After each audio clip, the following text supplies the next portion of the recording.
Hello, everyone, and welcome to another Univirtual Experience event. You guys are at a very special event this afternoon because it is literally our final panel discussion for Univirtual 2021. We have tomorrow, the exhibit hall is going to be open tomorrow afternoon, and we have our closing ceremonies. And there are two events that are going to happen in Engage, but this is our last one. We have had so many memorable moments since May 1st, and it seems so fitting that we would close with a panel speaking and talking and discussing social VR, something very close to all of our hearts, right? So I just wanted to take a moment to acknowledge and thank some sponsors. We are thrilled that HP Virtual Reality and HP Higher Education are our Infinity sponsor for Univirtual Experience. And Univirtual Experience is a partnership between educators in VR and Virtual World Society, and they are literally changing and disrupting education around the world by bringing together experts and innovators for so many different kinds of conversations. HP has just recently released the new edition of the HP Reverb G2. So you want to make sure you check out information about that. You can learn Stand about next to Eric under your picture. You can learn about that at educatorsinvr.com or at hp.com. I also want to mention and thank Engage VR. We have had so many mind-blowing experiences over in Engage, and we're so thankful that they're on board as a Galaxy sponsor.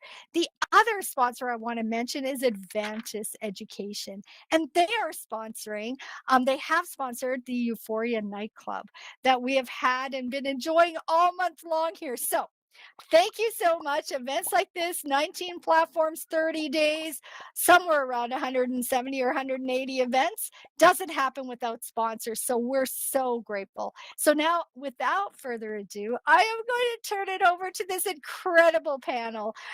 Take it away, Ryan. We're so excited that you are all here. Thanks.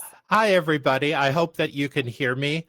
I have the people that are with me on stage all have one thing in common. They are all members of the Discord server attached to the RyanSchultz.com blog. And there are over 500 people who belong to that Discord server for the RyanSchultz.com blog. And you are welcome to join us. Just go to RyanSchultz.com, scroll down, and on the left-hand side of the screen, you'll see a Discord join server button, and you're more than welcome to join us. We have discussions, debates, arguments about the current state of social VR and the companies that build it. So I'm going to have everybody on stage introduce themselves, starting with Anne right here beside me, and just going on down the line. We do have one person whose picture is not up at the top of the screen, and that is Eric Mondrian, the artist, and he can introduce himself as well. So I'm going to pass it to Anne. Make sure you have your megaphone turned on, and please introduce yourself and say just say a little bit about who you are and what you do. Right. I hope everyone can hear me now. I am Anne. Well, you see my real name here on display. I'm an educator, but I'm interested in many more things. So I presented 2 years ago here. I do blended learning, and I'm in Germany. And that's about it. I love to be here, and well, I know a lot of platforms, and I try to integrate them in education, and that's why I'm here. Great, thank you, Anne. Carlos?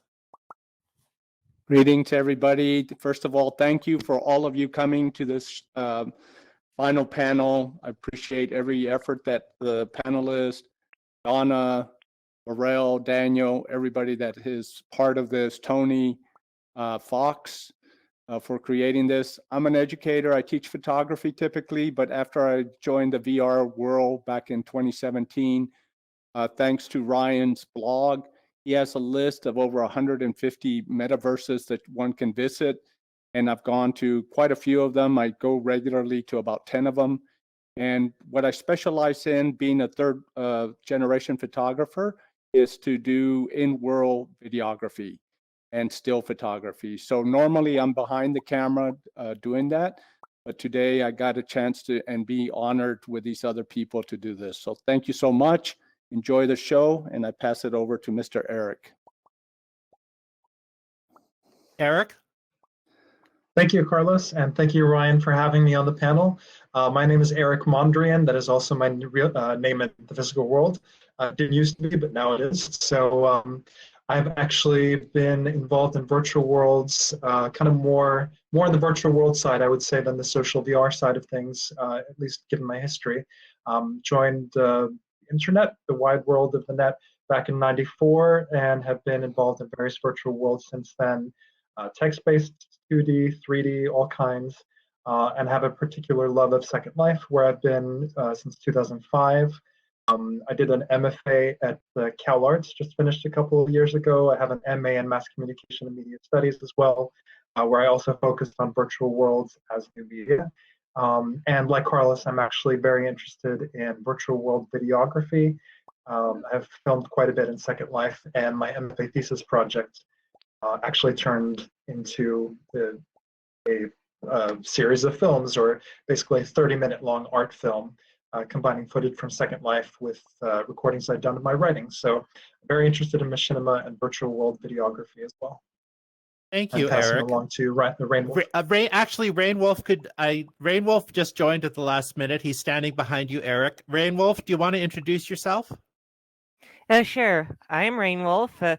That's sort of my screen name I display everywhere. I sort of an amateur modeler who has quite an interest in virtual worlds, as they provide quite the interesting opportunity to express identity, as you could sort of see by my wolf icon above. It sort of lets you be whatever you like to be. So definitely interested to see where virtual worlds go from here to increase that sort of stuff. Thank you, Rainwolf. Jason? Hi, guys. I'm Jason Moore. I'm a filmmaker who found his way into VR around 2017. Like Carlos, Ryan was kind of a leader for me in terms of teaching me about various metaverses.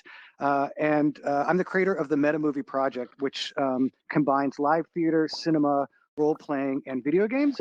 And I work on the Neos platform, but I'm super familiar with a lot of the different social VR platforms because I'm also an educator. I teach filmmaking and VR at Brooklyn College in New York. And I've taught here in Altspace, and I also teach over in Hubs and a little bit over in Gel. So yeah, thank you so much for having me on the panel, Ryan. And oh, it's my I know pleasure. A bunch of you guys. So thank you. Yeah. You're welcome. Chaos, you're up. Thank you very much for having me. My real life name is Christina Kinne. My VR name is XaosPrincess. I'm based in Munich, Germany. And when in 2016, the HTC Vive could be pre-ordered for consumers, all my Neuromancer dreams became true, and I was finally enabled to live in VR. I've been very active on Philip Rosedale's platform, High Fidelity. I consider myself a social VR artist and evangelist, and now I'm also the Chief Marketing Officer of Tivoli Cloud VR, which is the successor of High Fidelity. I have a Master of Arts in Film Direction and Production from Munich Film School, and I'm currently pursuing a second MA in digital narratives at the International Film School Cologne. And for my thesis project, I want to bring GPT-3 into social VR. But for now, I'm like awesomely happy and grateful to Ryan for organizing this amazing talk, because promoting the idea of a inclusive and friendly metaverse is also like one of my main goals. Thank you, Chaos. And our final panelist is Chris. Chris's pronouns are she and her. And Chris, could you introduce yourself? Yeah, I feel very underqualified for this.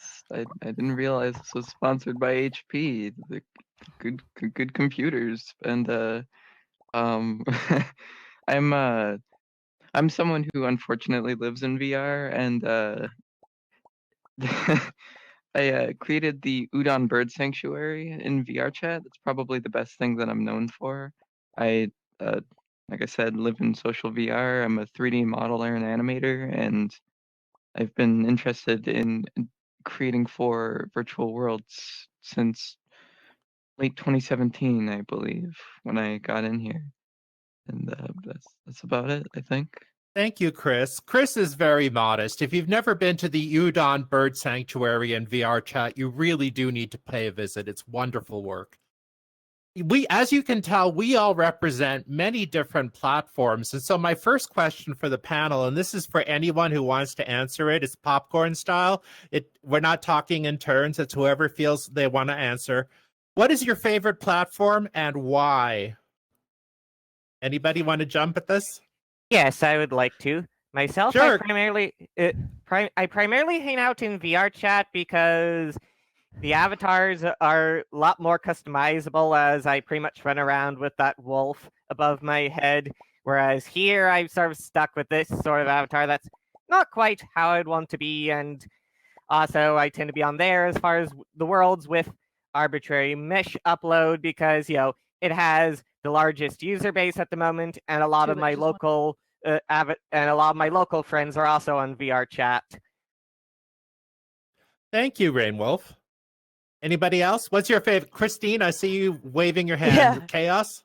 I chime in. Of course, my favorite platform is Tivoli Cloud VR, like before it was called High Fidelity.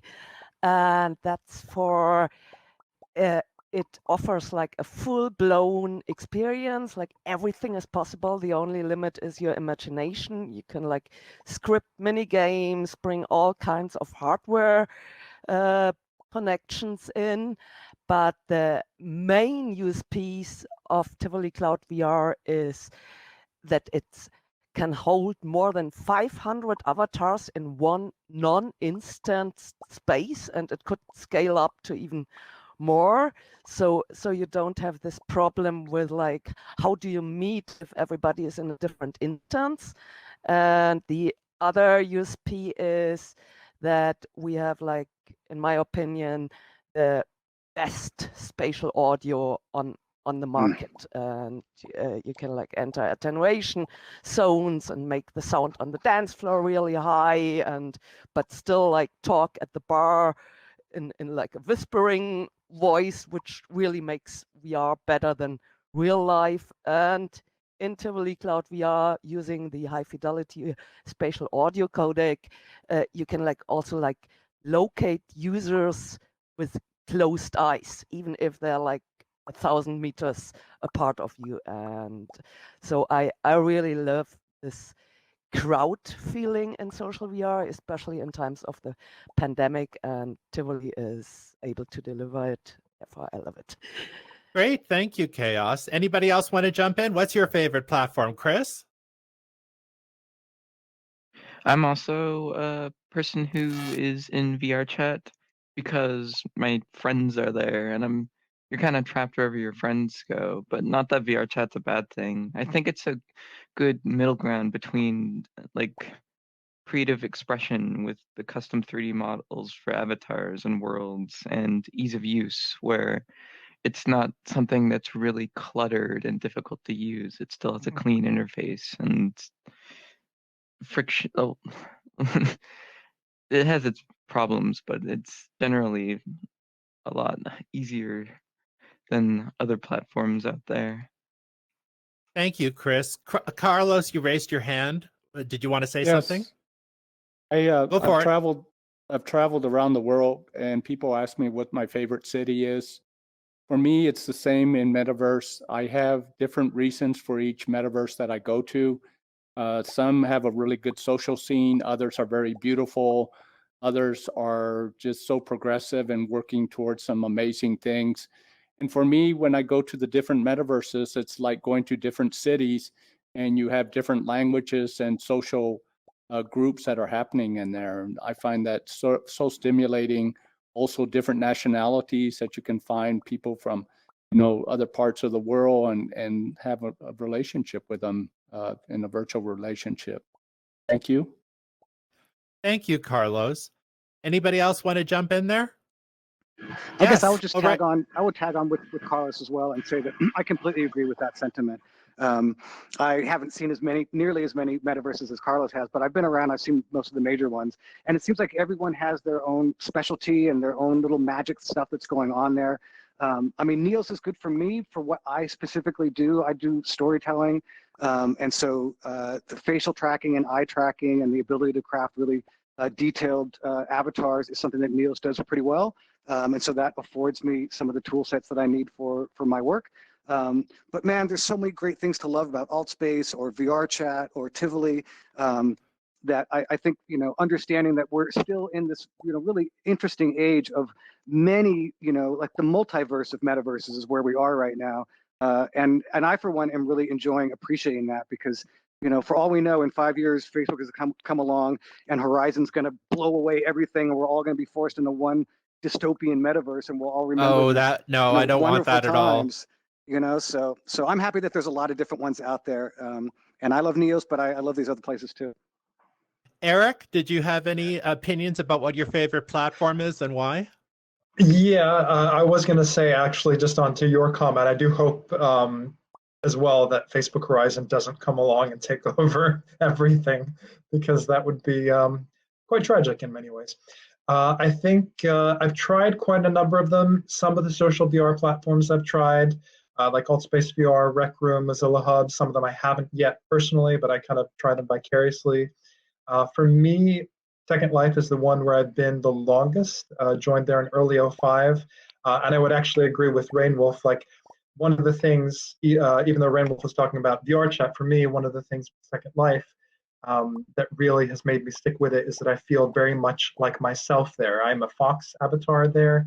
And so, whereas Rainwolf has the purple skin, since I can't be my fox here, I decided to make my hair orange like my fox in Second Life.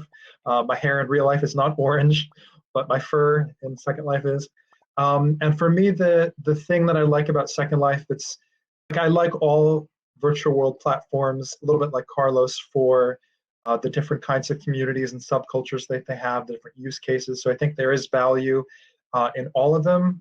That is actually one of the things with when I was doing my master's and even now during my MFA, that I still, unlike maybe some who have kind of come to VR more recently, I think that there's still a lot of value and a lot of lessons to learn from older platforms, even text-based platforms, even 2D platforms. I think there's many different kinds of presence and feelings of kind of presence to be had in virtual worlds, even if they're not necessarily ones that you would use in a VR headset. But again, for Second Life itself, one of the things that kind of keeps me there is the community, the history of it, the avatar customization, the places that people have made, and the fact that it is such an amazing creative tool and a creative platform, whether for creating places, and I love the places that I've been able to explore there, or in my own case, the kind of filmmaking opportunities. And I think it's hard to beat what is available in Second Life in terms of the world itself, and also what you can find in the marketplace and who you can be and what you can do. But so that's what's kept me there for over 16 years now. And I wanted to ask you, do you have a favorite platform? Oh yeah, I mean, I couldn't agree more with my neighbor. Yeah, my favorite platform is Second Life. Although I'm often here because I have friends everywhere, and I like all platforms I have been to. But I also make films. I make lots of machinima, and I find Second Life better for that. He just said everything, so I can just say I have been there for a very long time. I started in Second Life, so maybe that is why that is my first love, and I don't think I will ever miss Second Life. I keep going there. Thank you, Anne. I haven't answered the question myself, and I have to agree with Anne. I have been in Second Life for 14 years now, and I still find myself going there as a sort of a comfortable place. I know a lot of people there, and I really enjoy the avatar customization that you have available in Second Life. And I have a bit of a hobby. I like to style avatars, and I have a small army of alternative avatars that I like to style.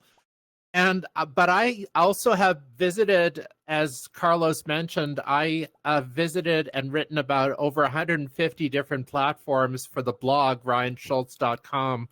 And I find sometimes it's an occupational hazard that I visit so many platforms. I need to stop and orient myself because, okay, now how do I teleport in this platform? Oh, yes, that's right. I got to press this key and then do that, because they're not all the same.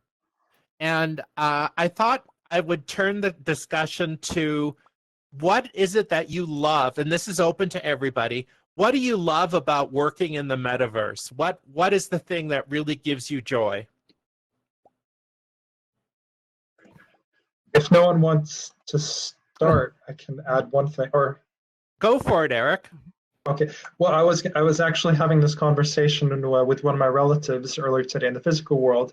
We were talking about various things related to the world and polarization and echo chambers and politics, which I won't get into here, obviously. But I was going to say that one of the things that drew me to virtual worlds in the first place, back in 1994, all those years ago, is that you can meet people from around the world, you can befriend people, you can exist in spaces where you really feel like you're there and like you have people that could be half the planet away from you or more. And I think that even to this day, I think sometimes I'm on Twitter quite a bit, and sometimes I'll think, God, why did I spend the day scrolling through Twitter? Which I think you can identify with, Ryan, as well. But I never regret the time that I've spent in a virtual world. I never regret that time in those virtual spaces, because it's, for me, a very different thing from social media, as a lot of the kind of mainstream crowd understand it. Because you are in these spaces that at least maybe Facebook Horizon will change this, but I think that the virtual worlds that I've been part of, you're not necessarily forced into these kinds of algorithmically determined echo chambers. You're exploring the world. It's easier to run across people and form relationships, form friendships, speak to people from wherever they might be on this planet. So I think there's a little bit more of what I miss from the early days of the internet, of that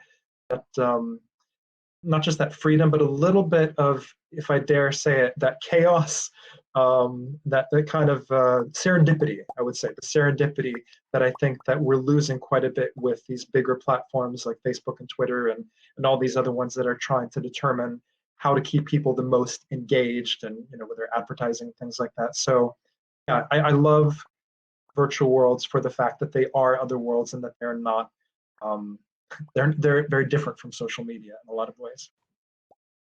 Carlos? Yeah, I'd love.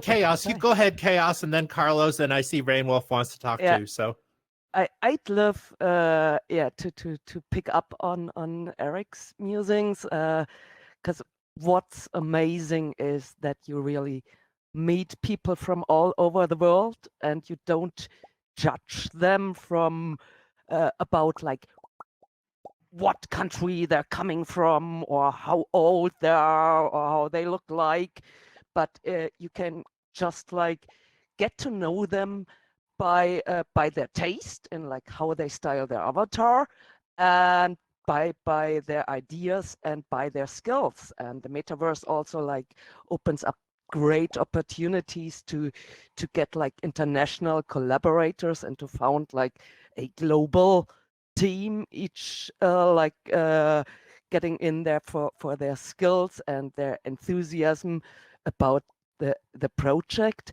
And also it's like very, very convenient to be able to work from your home. So in the pandemic, for me, nothing changed. Instead, like 2020 was like the busiest year of my life.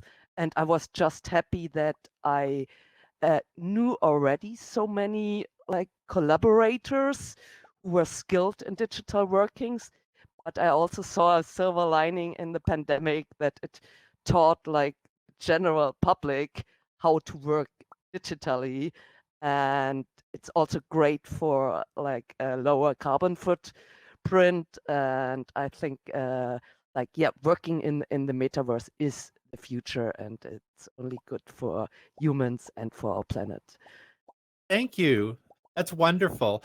Carlos, did you have something you wanted to add? Of course I do, Ryan. You know me. You go I'm for it, afraid. Carlos. Yeah. So actually, Christina, you said exactly what I was going to say. So you beat me to it. But Ryan's in Canada. Anabel is in Germany. Eric is in Sweden. I'm in Rainwolf, I think Texas.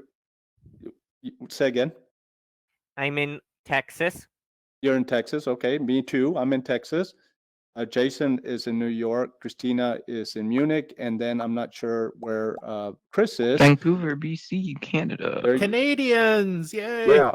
And then all of you guys that are here are in different parts of the world. And the pandemic, and I'm so blessed that did not affect me the way it affected so many people on this planet that were living in small housing in like New York City and the big cities, and they were confined to that area.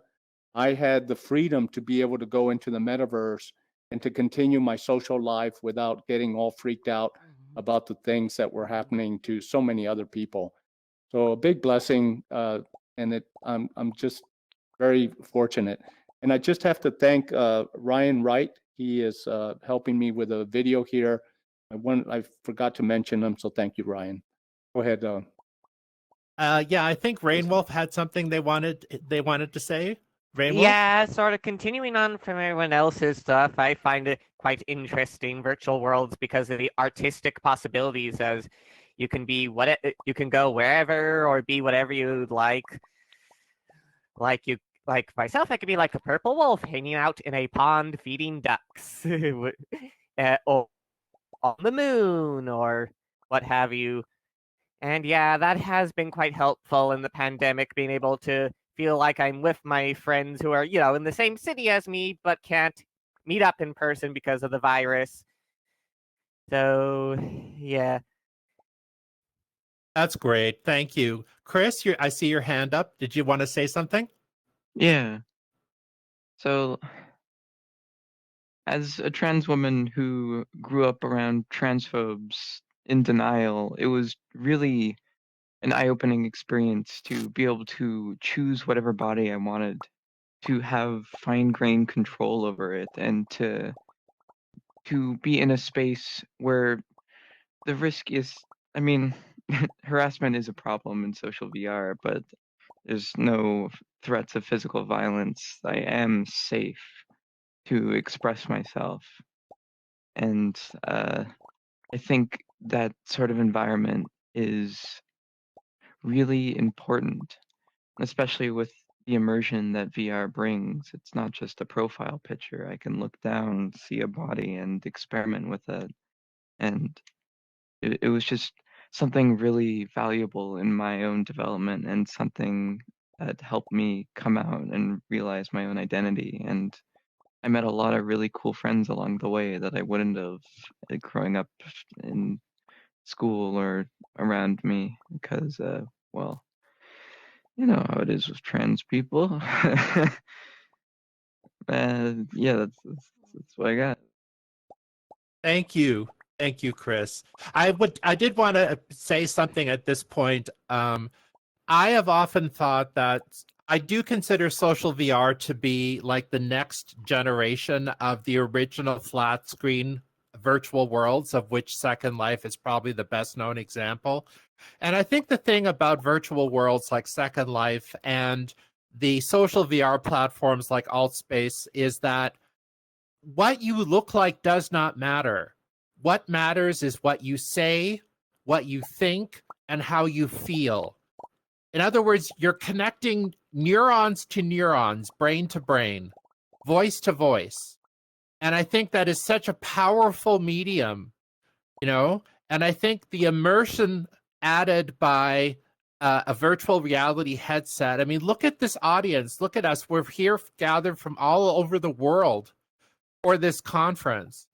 And I just think it's so meaningful. And I think that a lot of people still haven't discovered the joy of social VR yet and the joy of virtual worlds. And it's our work to kind of bring that joy to them and make them understand how powerful a tool this can be. And the pandemic has afforded us many opportunities. It's been sort of like a golden opportunity for social VR to shine as conferences and education has been shut down, as businesses have had to shift to remote work. And I think it's a great opportunity for us to be ambassadors. And that's my little rant. And I'm going to throw it back to the rest of the panel. What else do you think about the joys of working in the metaverse? Anybody? Yes, I think it's very, very good because you can meet like-minded people and work with them without any barriers.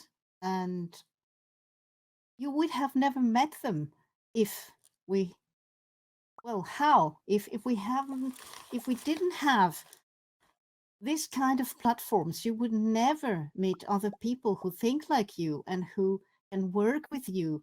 And together you can, all you can do together because you're working on the same project, you think the same, and you're all helping each other.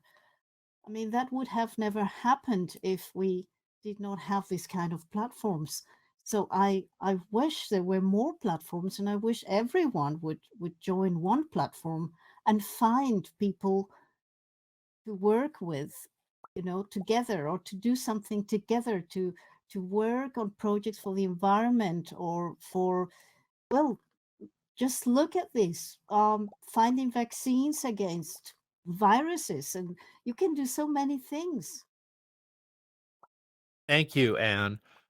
We've been talking about the good things, and now I'd like to shift the conversation, and we're going to talk about some of the not so good things, some of the bad things.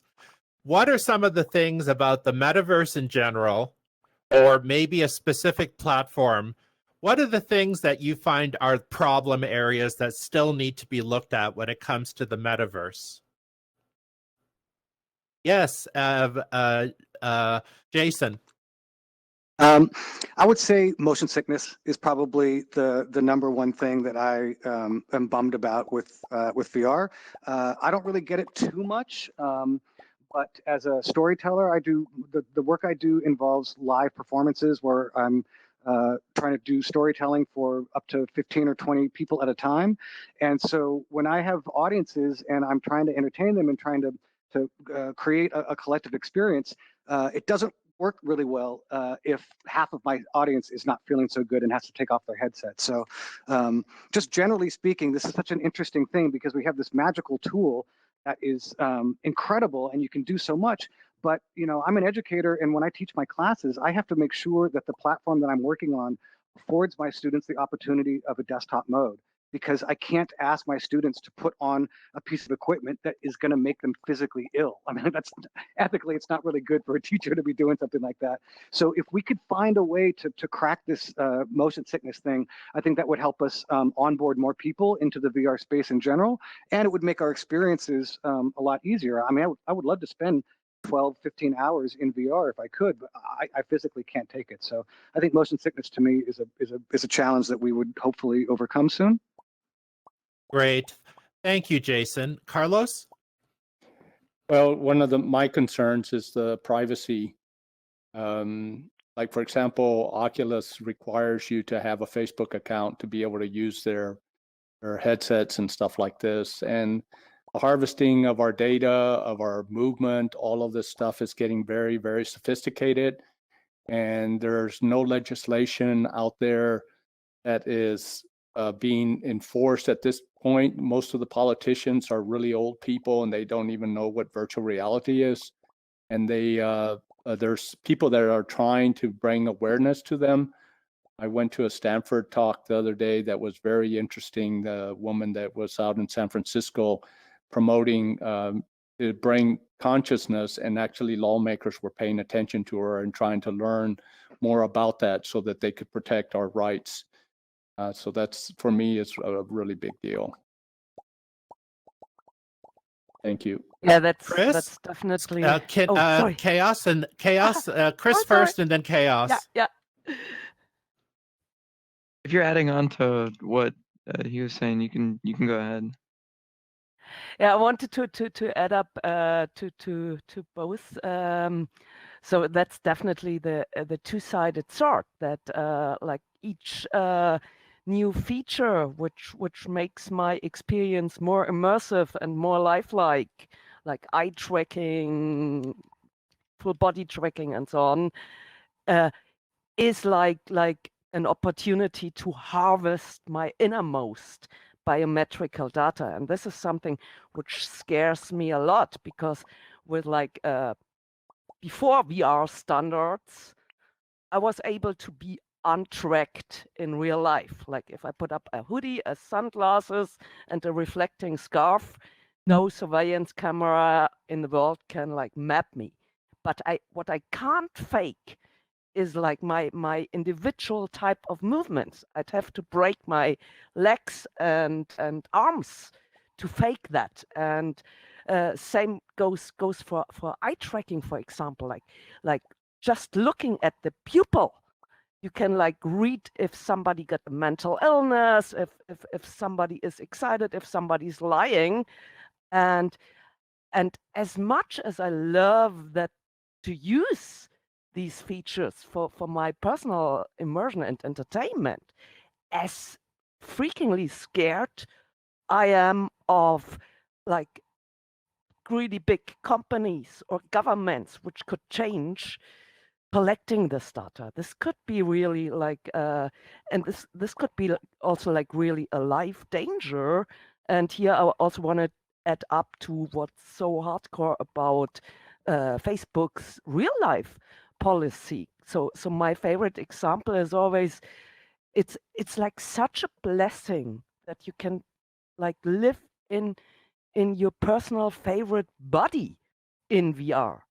But what happens if this is tied to your real life name? And if you're, for example, like a transgender person living in some super Catholic village, people killed over being doxxed as transgender. And I'm like, yeah, almost furious with Facebook for postulating that you have to enter your real life name in order to use social VR. And so I hope this will, I hope they will reconsider that, or else I hope that everybody's got to boycott Horizons. Well, I just wanted to, I know, Chris, you wanted to say something, but I'm just going to jump in here after what Chaos said. I myself made a decision when last October, when Facebook said that you needed to have a Facebook account in order to use your Oculus VR device. I made a decision. I upgraded my Oculus Rift to a Valve Index, and I did a factory reset on my Oculus Quest. I am sending it to my sister-in-law in Alberta. I refuse to have anything further to do with Facebook hardware and software. And I'm somebody who blogs about social VR for a living, so I will not be able to actually visit Facebook Horizon to write about it.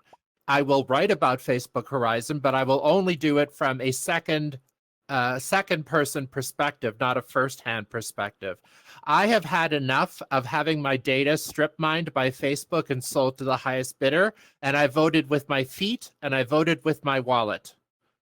So anyway, Chris, what did you want to say? The thing that stands out to me is a massive issue with social VR right now.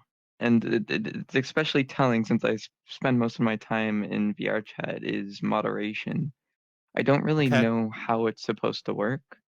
And it's I code a little bit, but I'm not that good at it. And I assume it must be a massive challenge to figure out how to moderate a social world where people can not just speak, but also move close to each other. It's not just a chat filter. It's beyond that, and I'm not sure how moderation is going to happen, as well as maintaining privacy. And for a company like VRChat or a ton of the other startups out there, hiring 1,000 moderators to stand there and be in the room of the thousands of instances just isn't feasible, and I just don't know what's supposed to happen. I would that's just beyond me, but it is an issue. I really want to see that dealt with. I think that a like blockchain-based proof of a virtual identity could be a tool to solve that. So that I put up a online identity which isn't linked to my real life identity, but which is still verifiable on the blockchain, so that moderators can get up to like, yeah, I don't like that XaosPrincess girl. She's always doing the bad jokes, so she gets banned. To have that as like an ongoing feature. But what's the bottom line is like we need to keep our virtual and our real life identities separated, because we can never know what's going to happen in our countries. Some country which has like a cool inclusive government now could have like an evil government after the next elections, and we should always keep that in mind. Wow, any other thoughts? Any other pain points? I would just add, oh, sorry, go ahead, Rainwolf. It's a small potatoes pain point compared to like all the data privacy concerns, but it's kind of annoying there's not a social VR platform that handles letting you upload whatever avatar you like and making it simple and easy to use avatars. Like, I want to be my purple wolf, but probably like most of y'all in this room would be fine with like your current avatars. But currently something like VRChat, it's pretty much you have to go all the, advanced user upload with no like simple option that's in program, since there's like the website Ready Player Me, which makes it about as simple as Altspace, but that's a external website you have to go to, not a in-program menu. And also it's related.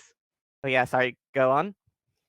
Still, it's like Ready Player Me is offering that as a great service, because like from Tivoli, I know how difficult it is to set up like avatar customization and to make it easy, especially if you're like on a high-res platform. But of course, since now the model is more like a multiverse rather than like one lucky virtual world metaverse, so we are like we're platform hopping. We're going to different platforms every day, just like we go to different restaurants and office spaces in real life every day. So avatar portability is like one main ingredient to that.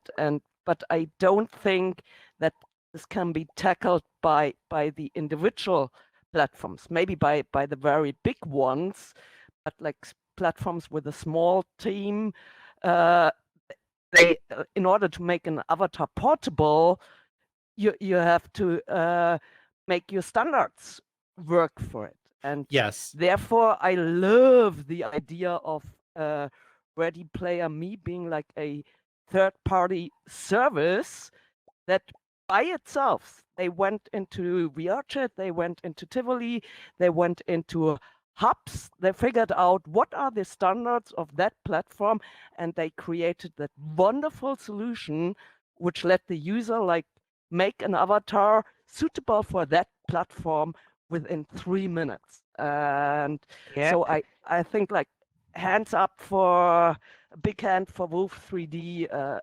They're really a great addition to making like this idea of like a distributed, connected Metaverse world. So I very much like it. One thing that slightly annoys me is, like, it's a very great service, but it's not quite like an interoperability standard, since it's more like everyone implements the Ready Player Me SDK, but that only helps if you want to wear a Ready Player Me avatar. Like, their stuff doesn't help me with my bring my purple wolf around problem.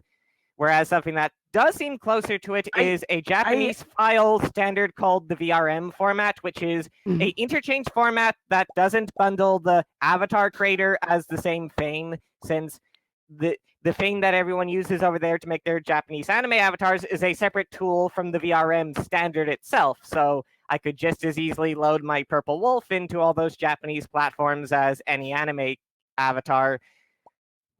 I think that open standards are going to be increasingly important, and we don't want to see a walled garden like what Facebook is doing. We want to have a multiverse of many different social VR platforms, and interoperability is going to become more important. So I agree that standards, including open standards, are very important to the future. And I'd like to actually transition our discussion. We've got 9 minutes left. I want to look forward into the future. And I want to ask my panelists, what do you see, or what would you like to see as the metaverse continues to evolve? What would you want to see in a perfect world? Eric? I mean, I was going to respond to something else, but I can kind of go based on that go ahead. question If you as want to well. respond to what somebody else said and then get to it, that's good too. No, I think this actually goes sort of right along with what you just asked about, the future of the metaverse. I think that one comment I will say, that when Chaos was talking about the data, like, that you could get now from VR, I was thinking of the Voight Kampff test from Blade Runner, where they, used to test if someone is a replicant or not, looking at the pupillary dilation and things like that. So we're going to wind up in a Blade Runner future where it's Facebook trying, not to tell if we're a replicant, but it's a little bit like that, it seems. No, I think that, to go onto what you just said, I think that it's going to be, I think has to be a balance between accessibility and convenience on the one hand, and privacy and kind of decentralization and avoiding the walled garden on the other. Because I can definitely see, as some of these, I think as Chaos and a few other people said, that Facebook and these bigger platforms, they have, for better or worse, they have the money and they have the clout to create their own standard and kind of bring people into these walled gardens because of the name recognition, because of the money they have and the resources, and just the fact that they are making it convenient, they're making it accessible for their users. By the way, I don't know if anyone else is seeing my captions. I don't know how I turn those on or off, or it's probably those are automatic, Eric. Those are automatic. Oh, good. I wasn't seeing them for other people, so I'm just seeing them for myself for some reason. But no, so I think that there is going to have to be a push by people against some of these bigger platforms, because if not, I think that it would be very, very easy for mainstream users who are maybe not yet involved in social VR to have something like Facebook Horizon, or whatever Apple comes out with, perhaps, as their introduction to social VR and its possibilities.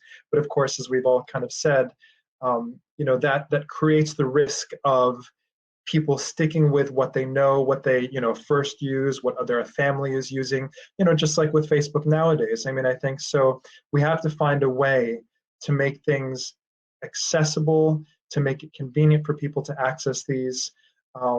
And to be honest, I think it will be an uphill battle, because if I'm not mistaken, you've probably written about this. I would imagine that with the Oculus Quest, I mean, isn't it one of the cheapest, I think? Like, I mean, Facebook is basically subsidizing the Oculus devices. So someone said yes over here, so I'm going to take that as yeah. So I think, I don't know if I have a point other than, I hope that we are able to avoid the walled garden. I hope that we are able to create a metaverse, that is decentralized, that has that kind of freedom and serendipity and all that I mentioned earlier, of the early days of virtual worlds, and that we don't wind up all locked into something like Facebook Horizon. Well said. So I think we'll be fine from. Sorry. I think it'll be fun for Facebook Crisis. So far, all the beta testing reports basically seem to come back it's all heck. So I'm not sure anyone would want to stick around, though I'm worried that might scare people off from social VR in general from the first taste of it being so dreadfully dull. That is a risk, Sue. That is definitely a risk. People are like, what am I going to use this for? And then they log off. They're scarred for life. What other visions of the future do you guys have? I mean, I think I would say that I would agree with everybody on this panel that I used to think that the best metaverse would be, one big one that we're all in together, that has, all the best features of every other platform. But now I think I feel the opposite. I hope that the variety of all the metaverses that are still out there continue to grow. I think we need more metaverses, not fewer metaverses, and maybe some type of tunnel system or transit system, so it's really, really easy to just go down into a little virtual subway in Neos and pop up over in Tivoli wearing my same avatar because we've got standards protected by privacy. I mean, that would be awesome.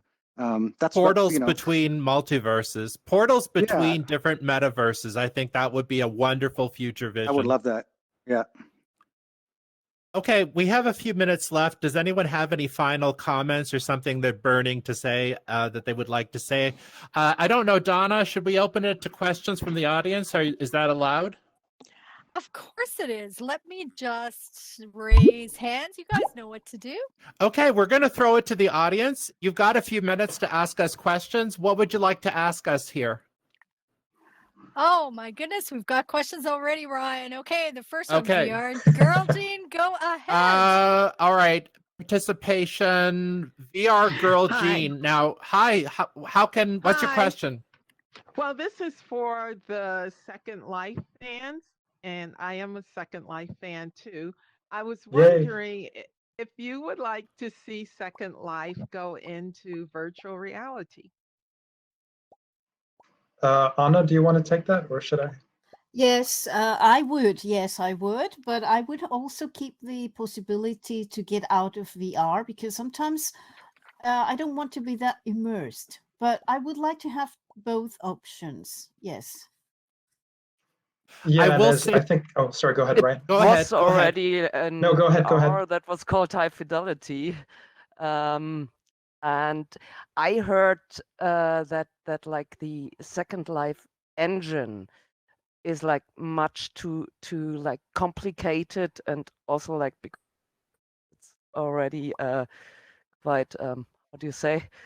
It has lived for quite a long while. So what I've heard, it's like technically super difficult to port like the whole Second Life engine software infrastructure into VR. So yeah, I would second what Chaos said. Yeah, I would second what Chaos said. Also, one problem is basically all the user-generated content is so poorly optimized because Second Life doesn't bother to put in incentives to make good content. So even if you could get through the hurdle of the engine, you would still have the problem of all the content would be much too laggy to have a comfortable VR experience.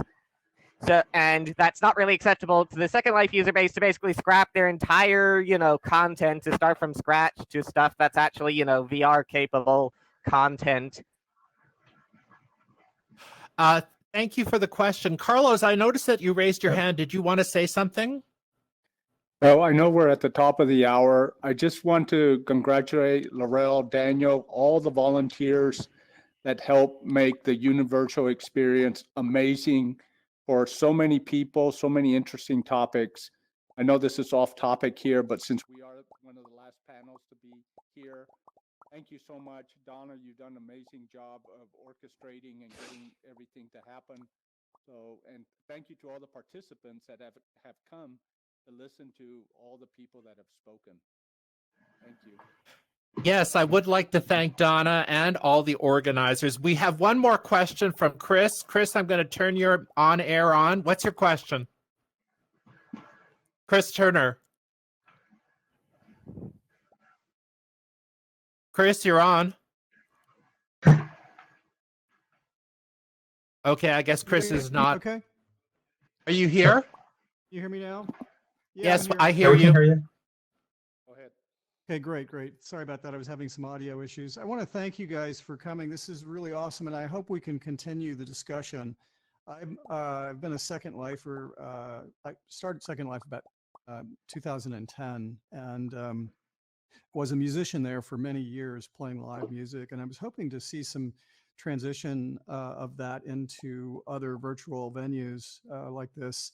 There are some challenges, and I think it's still in its infancy. So I'm really looking forward to how, people like that are on this board and in this community can continue to drive some of that interoperability and engagement in the virtual world. Second Life is still great. I haven't really done too much out there in the last couple of years, but I'm curious to kind of check what's going on there again. But really interested in continuing to evolve all metaverses, and it's just such a great way of meeting people. When I was playing music, I met people from all over the world, and it was such a pleasure and a joy for me to be able to do that right from my living room. It's just amazing. So Thank you, for what you're Chris. doing. Thank you. Ryan, can I make a comment on his? Or Yes, do we go have right to- ahead. Go ahead. Oh, sure. Thank you, Chris, for that. It's nice to see another longtime Second Lifer. I don't know if you know that within, I think, the last year, on the Linden Lab official Second Life blog, they have something called Music Mondays, where they highlight a Second Life musician, and basically it's like a little mini interview with links to their work, usually, of course, as well. But a little interview where they kind of ask them, how did you get started playing music in Second Life? How did you join it in the first place? What do you love about the music scene and everything? So if you look on the Second Life blog, it's called Music Mondays, and it's every week. They generally have some musician featured on That's there. great. If I'll that's check. something you're interested in. Yeah, I will. I'll check that out. Thank you. My handle in Second Life is Chris Evermore, and I do look forward to getting back out there and seeing what's going on. It's been a while. So Yeah, thanks no, for the there's information. a I'll check lot that out. there. I did want to actually just add one, if we have 30 seconds, add on to Sure. what Rainwolf said about the optimization. It is true that there is a lot that is not optimized well in Second Life. Some creators are very good about that, but it is definitely, I think, enough that aren't that it would be, like you said, Ryan, and like Chaos said, a little bit challenging for Second Life to be kind of retooled to be VR ready. I have actually used VR or Second Life with VR a little bit on an Oculus dev kit a few years ago. It was amazing to be in there like that, but obviously it didn't run as good as social VR users would want. But I was going to say they are working on something called, I think, Project ArcPan, which is basically a Linden Lab project to kind of redo calculations that they offer creators as far as optimization and what impact avatars first, I think, will be the ones to kind of get this, and then other objects, so that the creators get a more accurate kind of count or display of what kind of impact their creations will have on other people. So that it's something they're working on. If they were actually to make it completely VR ready, obviously I think it would, like Chaos said, require a complete redoing of the rendering engine, which might happen. Which is I don't know. why they tried to make Sansar to be the VR project, because redoing Second Life to that would be an ordeal, and they would lose all their user base from saying you cannot keep your stuff. Yeah, exactly. I mean, people, that is the thing, the history of Second Life and our inventories, as you well know, Ryan. It's we have a lot there. But that is the thing. I think that, who knows, Second Life has been around for what now, coming on 18 years. It's going to be 18 years this summer. Yep. And I mean, so that is the thing. Sansar, got developed, didn't quite go the way they thought it would. Now it's pivoted to just an event platform. They sold it. I mean, Second Life, I think, throughout its history has been, its demise has been predicted many times over. So who knows, in 5 years, we might be have another discussion, and they might have by then created a new rendering engine that's VR ready, or they might not, but I have a feeling that it'll continue to surprise people with its longevity. I hope. I do too. I agree. I would like to bring the panel to a close, and I'd like to thank each and every one of the panelists for their thoughts for joining us today. You guys are the best, really the best. And I thank each and every one of you. And I would like to throw it back to Donna. Donna? Okay, cool. And you guys, yes, let's keep those emojis going for a second. Thank you so much to each of you. This has been an interesting conversation and timely. I'm Ryan. You ended up picking this time slot, and it just was serendipitous, I think, that this conversation landed on this day at this time. So thank you so much. So I just want to say that I just want to reiterate that we cannot do this without support from a lot of organizations. So I mentioned HP, Engage, VR, and Avantis Education, but there's more. Our stellar sponsors include, and I just want to give a shout out and thanks to Grove XR, Dr. Angelina Dayton, who is the founder of Students in VR. We know her as the VR lady. Frame VR, Learn Bright, that's Learn BRIT.com. Frame is framevr.io. You want to check those out. LBX Immersive and Waking Dream XR as well. My name is Donna McTaggart. Donna McT is how people know me. I've spent 3 years in VR, which is short compared to some of you guys, but in the past 3 years, I spend more time in VR than I do in my physical world. And I'm constantly saying, let's meet in VR. And so I actually made that my company slogan, so my company name. So it's been an absolute thrill to work with these events, to work with you guys, to ensure that the spaces were comfortable for you, to ensure the speakers were comfortable, and just liaison with all of them. It's just been an absolute pleasure. And I just want to mention last, but it is not by any means least, thanks to Tony Cube Studios, but to our volunteers. So everybody filming they were volunteers. Moderators in different spaces were volunteers. And we just can't thank you enough for all that you have done to make this an epic 29 days, one more day to go. So remember, there's an Engage event happening. It's already started, but there's going to be a performance by Fuzzy Brick in Engage in about 20 minutes. There is an Engage event happening during the North American night as well. And our exhibit hall is open for the last time tomorrow afternoon. And right after that is our closing ceremonies. And you do not want to miss our closing ceremonies. Make sure you check Educators in VR Discord, the virtual experience channel for the instructions of how to join the raffle for some HP Reverb G2 headsets. And with that, a huge thank you and much gratitude. I'm going to close this event. Cameras, we can stop recording, and thank you again to all of you. It was wonderful to meet you. Hi guys. Thank you. Yep, it Great seeing was. you all. Thank you. You guys were awesome. Thank you so much. You guys, thanks. Thank you, Ryan, for having us. Yep. Bye. Thank you. Hi guys. Thank you, audience, for being here. Yeah, thanks, Ryan. We'll Thank talk to you, you Thank you, later. Dawn. Thanks, y'all. Yeah, Thank bye. you. Thank you, Thank Ryan. Bye, Thank guys. you, educator. Bye. Bye. See you. Bye. If anyone's sticking around, I'll hang out for a little bit. Vemos.